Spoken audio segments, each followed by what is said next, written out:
Motion moved. The motions for consideration of the Waqf Amendment Bill 2025 and the Mussalman Waqf Repeal Bill 2025 are now open for discussion. I now call upon the members whose names have been received for participation in the discussion. Dr. Syed Nasir Hussain. 20 minutes.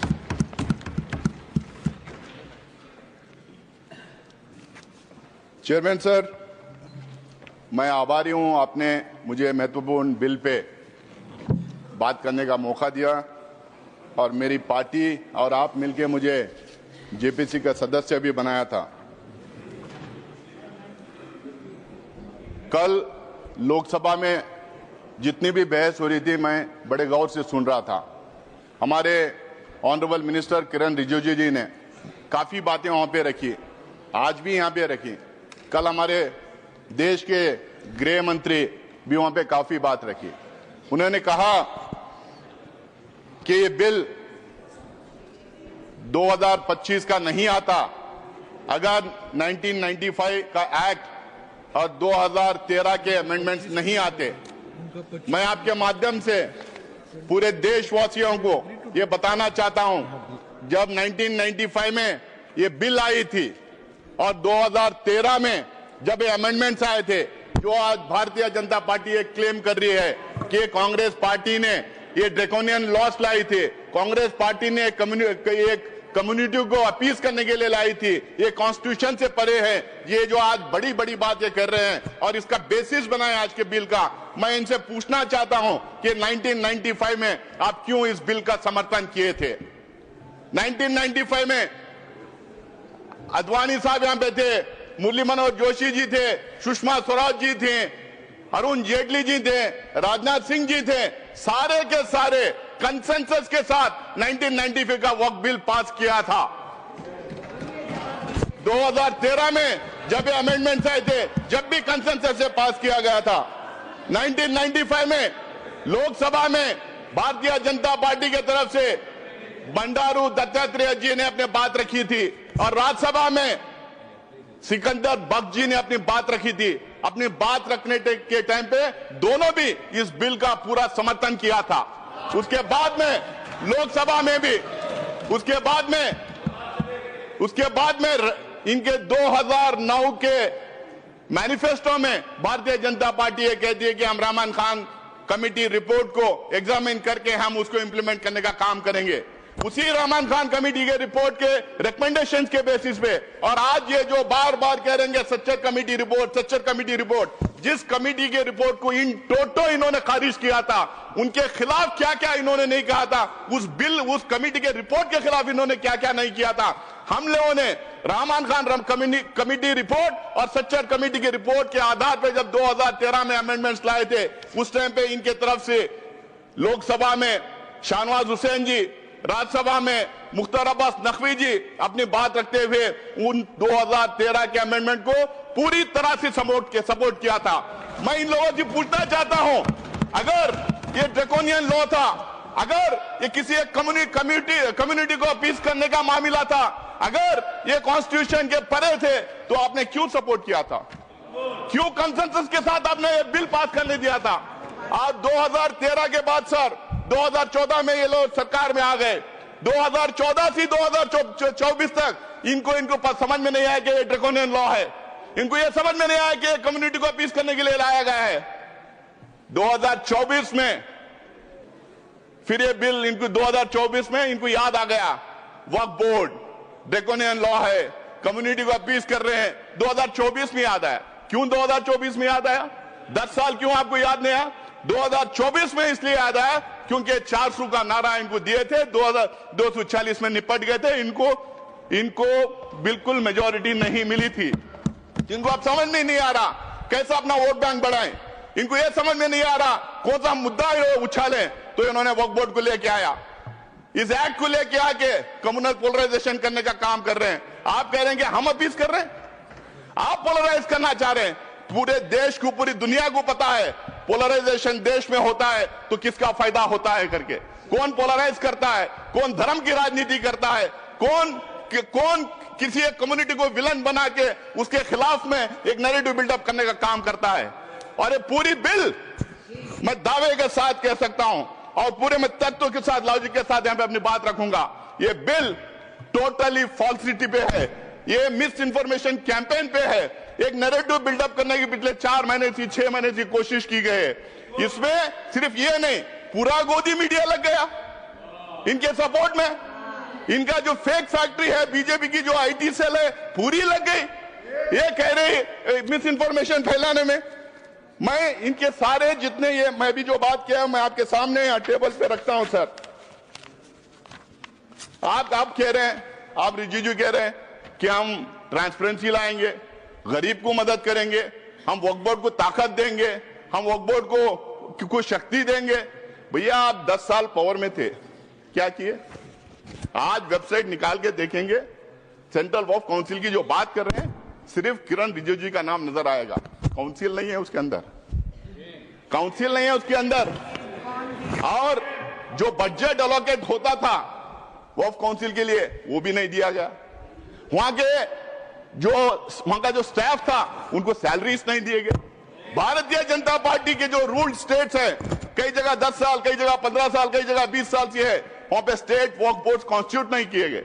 आप अपने शासित राज्यों में वक्फ board का नाम नहीं लेते, वहां के वक्फ बोर्ड कॉन्स्टिट्यूट नहीं करते। आज आप कह रहे हैं गरीब मुसलमान को मदद करेंगे, आप कह रहे हैं इसमें ट्रांसपेरेंसी लाएंगे। कितना आप जो असत्यवादी देश के सामने रखेंगे और पार्लियामेंट में रखेंगे। आप हमेशा मिसलीड करने का काम किए हैं। हर एक चीज जो ये बोल रहे हैं इसमें ये सत्य से दूर है और देश को गुमराह करने के लिए, मिसलीड करने के लिए ये बातें यहां पे कर रहे हैं। सर, किरण रिजिजू जेपीसी की बात की, कल जगदम्बिका पाल साहब जेपीसी की बात की, बहुत सारे भारतीय जनता पार्टी के नेताओं ने जेपीसी की बात की। जेपीसी गठित हुई, आप लोगों ने मुझे भी सदस्य बनाया था, मौका दिया था वहां पे काम करने का। पहले जब शुरू हुआ, स्टेक होल्डर्स आने लगे, एक्सपर्ट्स आने लगे, एकेडमिशियंस आने लगे, तो उसमें 97-98% लोग आके बिल के खिलाफ बात रखे। उन्होंने तर्क दिया, उन्होंने रीजंस दिया। जब इनको पता चल गया कि बिल के फेवर में कोई आ नहीं रहा है, पूरा बिल के खिलाफ लोग आके डिपोज कर रहे हैं, आप इनको पूछिए कि 1 लाख जो है आंकड़ा दे रहे हैं, कितने लोग उसमें बिल के फेवर में, कितने बिल के खिलाफ है। आज वो सदन के पटल पर रख दें तो देश को पता चल जाएगा कितने लोग उस बिल का अपोज किया था। जब इनको पता चला तो मुझे लगता है कि पहली बार किसी जेपीसी में नॉन स्टेक होल्डर्स को बुलाया गया। नॉन स्टेक होल्डर्स जिसको वक्फ से कुछ लेना देना नहीं है, ना वो दान दे सकता है, ना उसका मेंबर बन सकता है, जिसको वक्फ के बारे में पता नहीं है, कोई नॉलेज नहीं है, और कुछ तो कुछ ऐसे थे एक्सट्रीमली कम्युनल स्टेटमेंट्स आके वहां पे दे रहे थे। तो ये माहौल क्रिएट करने के लिए, बिल के फेवर में सपोर्ट ड्रम अप करने के लिए जेपीसी में लोगों को बुलाया गया था। आज ये बार बार ये कह रहे हैं कि जेपीसी के रिकमेंडेशंस लाए हैं, जेपीसी के रिकमेंडेशंस लाइए। इनको पूछिए क्लॉज बाय क्लॉज उसमें डिस्कशन हुआ था, उसमें क्लॉज बाय क्लॉज डिस्कशन हुआ था। किसी भी जेपीसी का ये मिनिमम बेसिक रिक्वायरमेंट होता है कि वहां पे अमेंडमेंट्स के लिए जो भेजा गया है उसका क्लॉज बाय क्लॉज डिस्कशन होना है। मुझे लगता है कि पहली बार ये 75 years of parliamentary democracy in India में जेपीसी में क्लॉज बाय क्लॉज बिना डिस्कस किए अमेंडमेंट बुलडोज करके इन्होंने लेके आया है। वो पूरी जेपीसी के रिकमेंडेशंस नहीं थे, वो पूरी जेपीसी के रिकमेंडेशंस नहीं थे, वो एनडीए के एमपीज के रिकमेंडेशन थे, वो थोपे हुए रिकमेंडेशन थे। वहां पे अंतर ज्यादा नहीं था, 1-2 एमपीज का अंतर था। आप उठा के जेपीसी की रिपोर्ट में देख ले कितने फेवर में किए, कितने खिलाफ किए। हमारा एक भी रिकमेंडेशन उसमें लाया नहीं गया है। तो अगर वही आपको करना था, जो स्टेक होल्डर जो आए थे, जो वहां पे डिपोज किए थे इसके खिलाफ में, उनका सुझाव नहीं लेना था, अपोजिशन के एमपी का सुझाव नहीं लेना था, जेपीसी गठित ही नहीं करना था।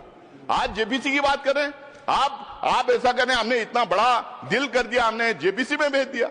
अरे जेपीसी में भेज के किया क्या, उसको और वर्सन किया है। मैं आगे बताऊंगा कैसा कैसा इन्होंने वर्सन किया है। Please sir, I need your protection. Yes please, जब रिजू जी बात कर रहे थे हम लोगों ने किसी ने बात नहीं किया। प्लीज बैठ करके ये मत ना समझे कि आप बात करने तो हमारी कैपेसिटी नहीं डिस्टर्ब करने के लिए। प्लीज आप सर, उनको बोलने दीजिए प्लीज। सर ये जितने अमेंडमेंट्स अब लाए हैं हमारे कॉन्स्टिट्यूशनल प्रोविजंस के खिलाफ हैं। ये 14, 25, 26, 30 को वायलेट करते हैं। ये इक्वलिटी बिफोर लॉ को वायलेट करते हैं। ये parity in laws for all sections of the people को वायलेट करते हैं। वन नेशन वन लॉ हम नहीं कहते, वन नेशन वन लॉ का नारा बार बार ये लोग देते हैं, उसको ये वायलेट करते हैं। ये यूसीसी बार बार बोलते हैं, उसको ये वायलेट करते हैं। अगर इतना ही है, मैं आज भी यहां कह रहा हूं, कांग्रेस पार्टी की तरफ से मैं कह रहा हूं, एक मुसलमान एमपी उस कम्युनिटी के होने के नाते से मैं कह रहा हूं, इस देश में जितने समुदाय हैं, जितने धर्म हैं, उन तमाम religious centres, religious activity centres, धर्मस्थल जितने हैं, उसके गवर्नेंस और एडमिनिस्ट्रेशन में एक तरफ ये एक तरीके का लॉ होना चाहिए।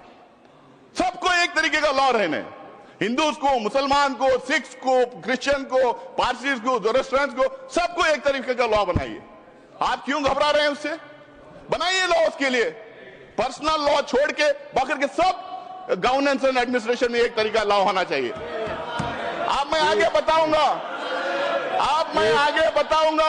और पार्लियामेंट के पटल पे मैं देखूंगा किस तरह से अलग अलग समुदाय में ये भेदभाव कर रहे हैं, किस तरह से ये टारगेटेड लेजिस्लेशन है, किस तरह से ये अनफेयर लेजिस्लेशन है, किस तरह से ये मुसलमानों के खिलाफ का लेजिस्लेशन है। आप बार बार कह रहे थे मुसलमानों के खिलाफ नहीं है। मैं दावे के साथ मैं कहना चाहता हूं, मैं आपके सामने प्रूफ दूंगा, यहां पे रखूंगा, ये बिल्कुल टारगेटेड लेजिस्लेशन है।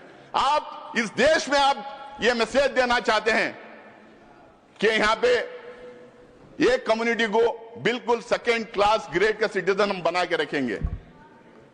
आप जिस तरह के लॉस लेके आ रहे हैं वो धर्म के आधार पे आप लॉस लेके आ रहे हैं।